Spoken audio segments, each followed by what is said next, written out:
বিসমিল্লাহির রহমানির রহিম। সৃষ্টি কলেজ অফ টাঙ্গাইলের অনলাইন ক্লাসে স্বাগত জানাচ্ছি সবাইকে।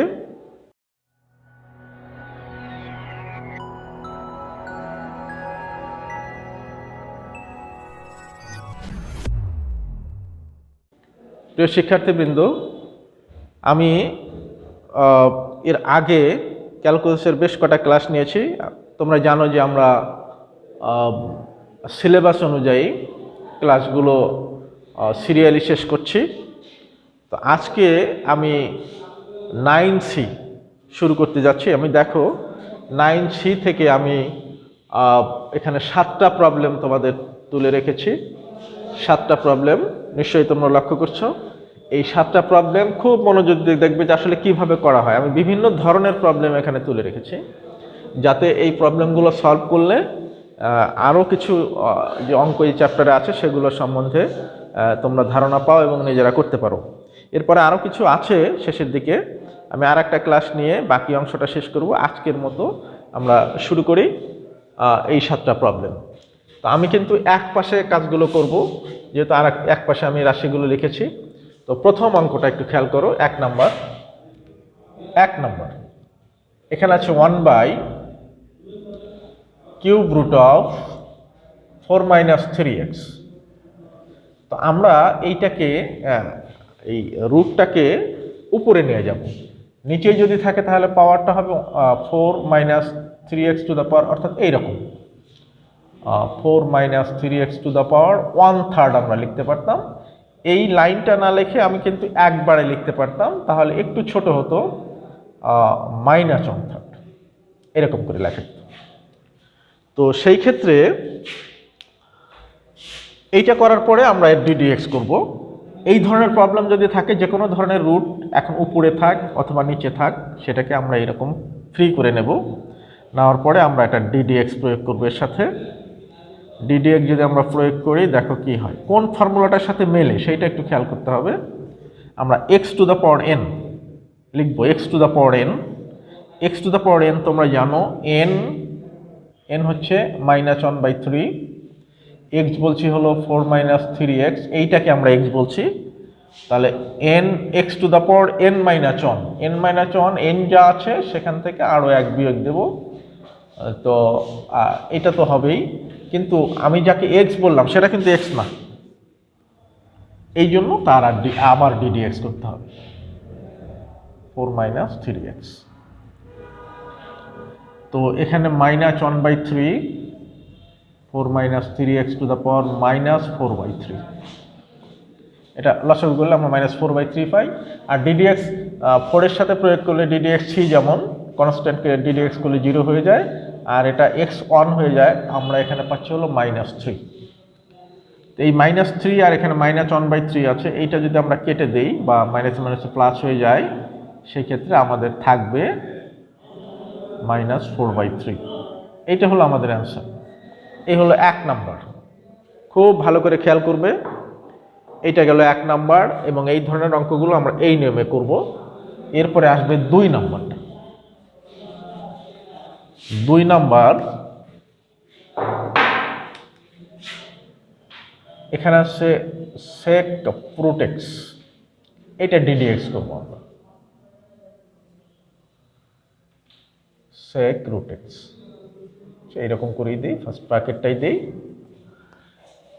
আমরা প্রথমে আমরা যে ফর্মুলাগুলো শিখেছি সেই ফর্মুলাগুলোর মতো করেই পড়বো। এখানে তো আর sin x cos x হবে না, এটা পড়তে হবে sec x হলে তার ফর্মুলা হচ্ছে sec x tan x। sec x tan x তোমরা জানো, sec x এর ddx করলে আমরা sec x tan x পাই, কিন্তু আমরা x বলছি কাকে, সেটা তো x না, এই জন্য তাকে আবার ddx করতে হবে।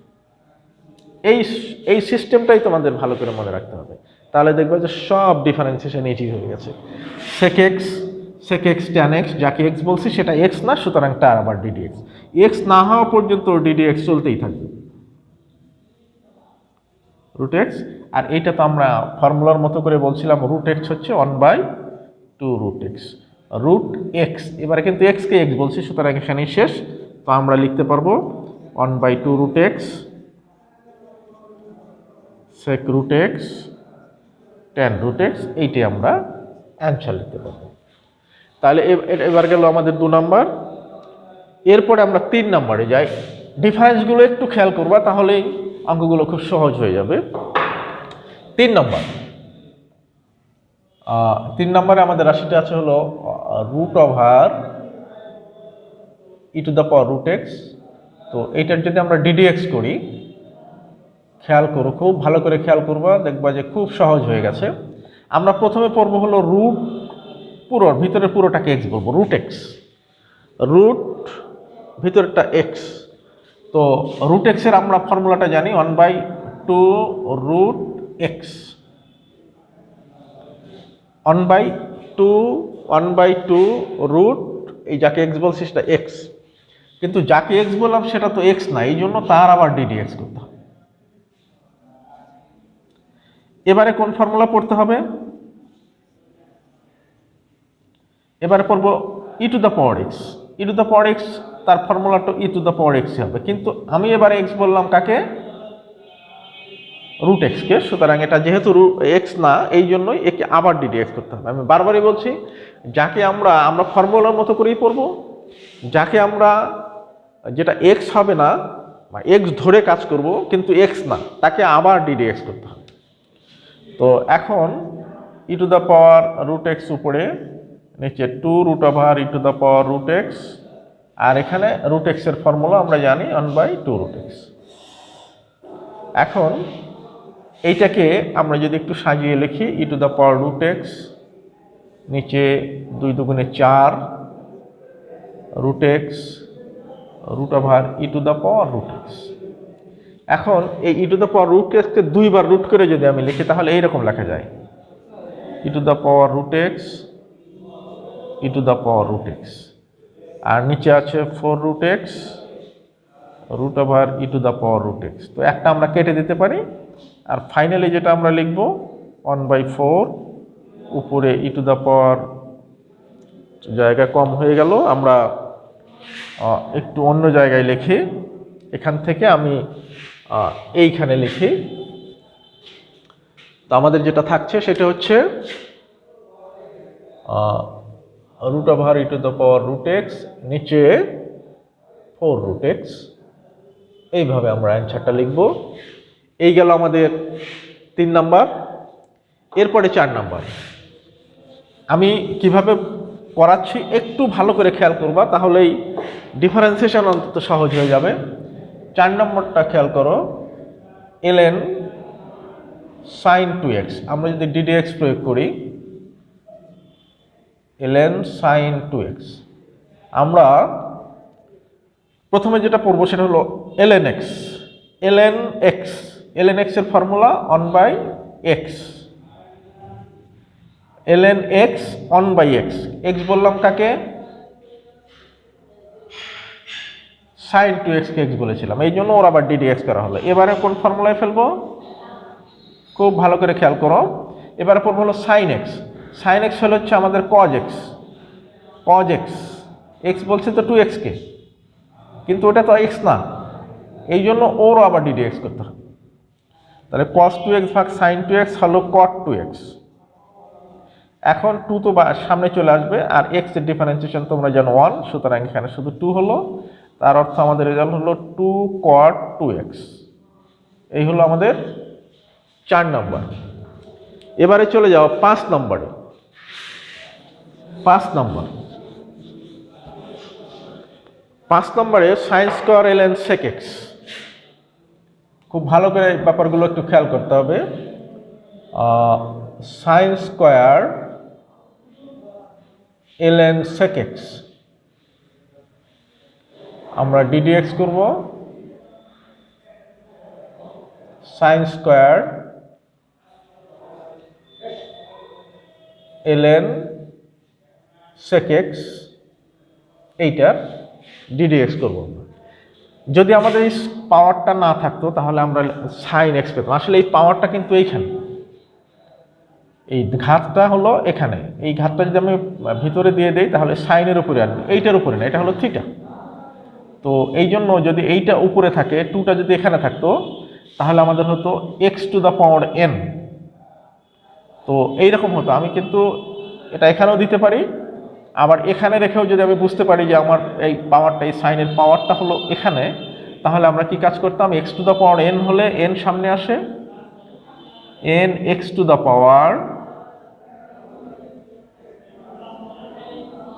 সামনে আসলো, অর্থাৎ 2 সামনে আসলো, এখান থেকে এই পুরোটা হলো এক্স, তাহলে N x two the power N minus one, 2 minus one মানে 1, এইটুকুই শেষ। কিন্তু আমি এক্স বললাম কাকে, এই পুরোটাকে এক্স বললাম, এই জন্য তার আবার ডিডি এক্স করতে হবে, সাইন ln sec x। এরপরে 2 সাইন ln sec x তো আছেই। এখন আবার পড়ব সাইন এক্স। সাইন এক্স হচ্ছে হবে cos x, cos x. X বললাম কাকে, এক্স বললাম সাইন এক্স, সুতরাং এক্স যাকে বলছে সেটা এক্স না, এই কারণে এর আবার ডিফারেন্সিয়েশন করতে হবে, ln sec x। ধাপে ধাপে আমরা অগ্রসর হচ্ছি। এইটাকে আমরা একটু ছোট করতে পারি, 2 sin a cos a, sin 2a, sin 2a হচ্ছে ln sec x, 2 sin a cos a, আমরা সাইন 2a একটু ছোট করে নিলাম ত্রিকোণমিতির ফর্মুলার মাধ্যমে। এখন ddx আছে হলো এইটুকে, এটা ln sec x অর্থাৎ ln sec x, ln sec x যেটাকে আসলে ln অনেকে ln বলে, ln x 1/x, ln x 1/x। কিন্তু x বললাম কাকে, sec x কে।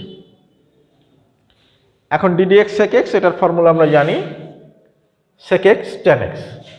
তো আমি যদি প্রথম থেকে লিখি সাইন 2 ln sec x, তারপরে 1/sec x তো আছে। এখন sec x এর ডিফারেন্সিয়েশন আমাদের সরাসরি ফর্মুলা আছে, sec x tan x। এখন sec x টা কেটে গেল, আমরা লিখতে পারি একটা tan x থাকে, তারপরে সাইন 2 ln sec x, এইটা হলো অ্যান্সার। এই অঙ্কটা যদি খুব ভালো করে খেয়াল করো তাহলে দেখবা যে এই টাইপের সবগুলো অঙ্ক খুব সহজ হয়ে গেছে। প্রথমে আমরা x two the power N এর ফর্মুলা ফেলেছি, N x two the power N minus one, তারপরে যেটাকে এক্স বলেছি সেখানে পড়েছি সাইন এক্স, সাইন এক্সকে ডিডেক্স করা হয়েছে কজ এক্স, আবার যাকে এক্স বলেছিলাম এলএন এক্স হয়েছে 1/x, 1/x, আবার যাকে এক্স বলছে এখানে এলএন এক্স 1/x, এক্স বলছে হলো sec x কে, sec x এর differentiation sec x tan x, তারপরে ক্যালকুলেশন করে আমরা এটা পেলাম। এই গেল আমাদের 5 নাম্বার। এরপরে 6 নাম্বারটা একটু খেয়াল করো। বিভিন্ন ধরনের অঙ্কগুলো আমি তুলেছি যাতে তোমাদের জন্য এগুলো বুঝে বাকি অঙ্কগুলো করতে সুবিধা হয়। এবারে 6 নাম্বারটা একটু খেয়াল করো, e to the power 2 ln tan 5x। তো তোমরা জানো এটা আমাদের লগের যে নিয়মটা আছে সেটা হলো ln, এই পাওয়ারটা সামনে চলে যায়, tan স্কয়ার 5x, আর এইটা সমান আমরা লিখতে পারি tan স্কয়ার 5x। অনেকে বলে ই এবং ln কেটে যায়, আসলে এগুলো কিছু না, আবার বলে 1 হয়, এগুলো কিছু না, এগুলো ঠিক না, যারা বলে এটা ঠিক বলে না। তো e to the power ln something equal to something, এটা একটা ফর্মুলা আছে, এটার প্রমাণ আছে, এটা তোমরা একটু দেখে নিও অথবা সুযোগ মতো আমরা আলোচনা করে দেব। কিন্তু এই ই টু দ্য পাওয়ার এর উপর ln এটার মান 1 বা এটা কেটে যায়, এগুলো কিন্তু ঠিক না। এখন আমরা ddx ব্যবহার করব, tan স্কয়ার 5x।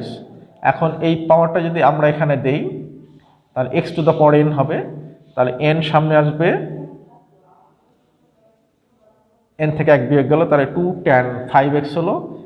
এইখানে যদি 2 যেত তাহলে পাওয়ার সামনে আসলো, অর্থাৎ x two the power n। আমরা x বললাম কাকে, x বললাম হলো tan 5x কে। এখন আমরা পড়ব tan x, tan x এর ফর্মুলা হচ্ছে sec স্কয়ার x, x বললাম কাকে, 5x কে। তো এখন 5x হবে 5, তাতে আমরা পাচ্ছি 2 tan 5x sec square 5x into 5, তাতে ফাইনালি 5 দুগুণে 10 হচ্ছে tan 5x sec square 5x, এইটা আমাদের অ্যান্সার। এরপরে আমরা যাব 7 নম্বর অঙ্কে, এবং এটাই শেষ, আজকের ক্লাসের শেষ অঙ্ক। এখানে আমরা এর আগেও বলেছিলাম যে ত্রিকোণমিতির কোনো কোনো ক্ষেত্রে আমরা ত্রিকোণমিতির একটু কাজ করে নেই, কাজ করে নিয়ে তারপরে এর ডিফারেন্সিয়েশনটা করি, ddx প্রয়োগ করি। এটা সরাসরিও করা যায়, কিন্তু এটা একটু বড় হবে, এই কারণে আমরা এই 7 নম্বরে একটু ত্রিকোণমিতির সরল করে নেব। 1 প্লাস cos x নিচে 1 মাইনাস cos x, এটা সরাসরিও লেখা যেত, তারপরেও যেহেতু তোমাদের প্রথম, এই জন্য আমি একটু ভেঙে লিখছি 2 into x by 2 1 minus cos 2 into x by 2। 1 plus cos 2 হলো 2 cos স্কোয়ার a, আর নিচেটা হলো 1 মাইনাস cos 2 হলো 2 sin স্কোয়ার a। এই 2 কেটে গেল, cos square by sin square মানে cot স্কোয়ার হবে, আমি রুটের তুলে দিয়ে একবারে cot x বাই 2 লিখলাম। এখন আমরা ddx cot x বাই 2, তোমরা জানো cot x এর ফর্মুলা, cot x হলো মাইনাস cosec স্কোয়ার x, আর যাকে x বলছি সেটা x না, এই জন্য তার আবার ddx করতে হবে। তো cosec স্কোয়ার হলো 1 বাই sin স্কোয়ার, আর এখানে হাফ বাইরে আসলে x থাকে, x এর ডিফারেন্সিয়েশন তোমরা জানো 1, এই জন্য আমরা হাফ থাকলো। তো ফাইনালি আমরা লিখতে পারবো 1 by 2 sin square x by 2। এখন একটু খেয়াল করো, এই যে 2 sin স্কোয়ার x বাই 2 আসলে ছিল কিন্তু 1 মাইনাস cos x, আমি একবারে লিখে দিলাম, এখানে মাইনাস আগে আছে, আমি লিখে দিলাম, অর্থাৎ 2 sin square x by 2 1 minus cos x cos 2 into x by 2, একবারে আমি লিখে দিলাম 1 মাইনাস cos x। ক্যালকুলেশন করলে আমরা এইটাই পাবো, 2 sin স্কোয়ার x বাই 2 হলো 1 মাইনাস cos x। এই হলো আমাদের 7টা যে সমস্যা লিখেছিলাম, সেই 7টা সমস্যার সমাধান। তো আশা করি তোমরা বারবার ভিডিওটা দেখবে এবং দেখবে যে একটার সাথে আরেকটার পার্থক্যটা কী হচ্ছে এবং কিভাবে ডিফারেন্সিয়েশনগুলো করা হচ্ছে। ইনশাল্লাহ আমরা পরবর্তীতে বাকি যে প্রবলেমগুলো আছে সেখান থেকে কিছু নিয়ম আমরা করে দেবো, অর্থাৎ যে নিয়মগুলো করলে বাকি অঙ্কগুলো করতে পারবো, আর একটা ক্লাসেই আমরা 9C শেষ করতে পারবো। তো আগামী ক্লাসের জন্য ক্লাস পর্যন্ত সবাই ভালো থাকো, সুস্থ থাকো, এই আশাবাদ ব্যক্ত করে শেষ করছি। ধন্যবাদ সবাইকে।